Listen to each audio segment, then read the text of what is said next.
Hello, welcome to Season 7 of the Abyssal Expedition. Let's briefly go over the changes so you and your guild can be better prepared for this beta run. One new feature is this handy pop-up that appears the first time you log in after the event becomes available. Enrollment is the same as in the past. You can choose casual or pay the 3,000 diamond fee for honorable. The main difference here is that you can view the previous 6 seasons top 5 and collect 600 diamonds just because. The Stars of Dawn have returned and players can apply after signing up for honorable. The bonuses are the same, but an extra bonus has been added where any Star of Dawn player with a spectator can add 5 more heroes to their total upon reaching the Prince rank. When the event begins, you will have 2 sides you can choose from based on the second boss. That side will run into Eluard or Oku. I'm not going to read it because it's long, but their information is what's on the screen. You will start with the ability to slot 10 heroes with 80 food each. You will start regenerating food and essence 4 hours after reset on the first day of the expedition, and you can take 20 tiles, so all the starting details are the same as last season. This time you'll notice harder enemies as their relics have received a buff, especially if you're looking to Ain's nuke out the gate. Relics now have 2 new stats, which can be seen here, and these may limit the effectiveness of this strategy that was widely used in the past, or using mages as pathing units in general. At the start you will notice your team spawn on either side as far from the first gate as possible in a tight cluster and gradually trickle towards the boss. This should help with pathing if your team logs in fast enough. Zafral is the first boss again, then comes Eluard, who has been a boss before, or Oku, who is new.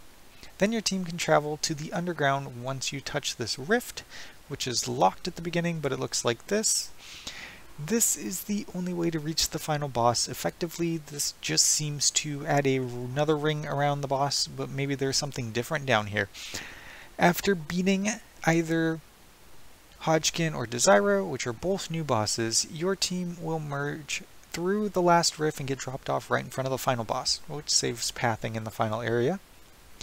Here we meet Marsha, the Queen Worm. As in the past, she has 3 primary skills, which are Territory Pillage. Marsha alternates between melee and ranged attacks. Her ranged attack uses magma that prioritizes the furthest target, dealing AoE damage at their location and applying magma mark on them for 9 seconds. Reduces the target's attack rating by 20% when magma mark exists. Her melee attack deals multiple hits to enemies close around her. And then Brood.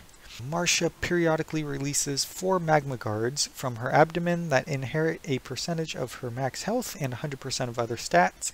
Magma guards only use normal attacks and prioritize targets when afflicted with magma marks. When a magma guard is killed by the enemy, Marsha additionally loses a percentage of her max health. When her health is below 30%, she will release magma guards faster, each time releasing 6 enraged magma guards that additionally have a shield equal to a certain amount of Marsha's attack rating. And finally there is Magma Burst. Martha sprays several magma bombs from her abdomen to attack all present heroes 3 times. Creates a magma area at the location of the target hero for 10 seconds. The magma area damages enemies every second. Magma guards within the magma area gain 30 additional haste points. So with Brood there is another enraged effect as the boss lowers life, so that might make it a little interesting again as she gets close to dying. Strategy wise, which side you choose shouldn't matter too much. It seems like Oku is very against summoned minions like Grez or barrages of attacks, so probably fewer heavier hits will be ideal here. While Eluard is the opposite. Many attacks quickly with summoned units should fare best. I imagine some sort of Lucretia comp should do best against Oku, and some Scarlet Grez comp should do better for Eluard. For pathing it looks like it's back to Ranger again. I really don't see any reason not to.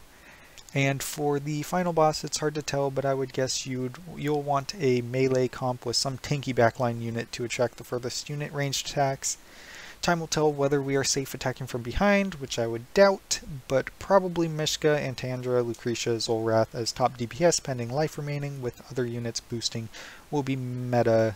Time will tell.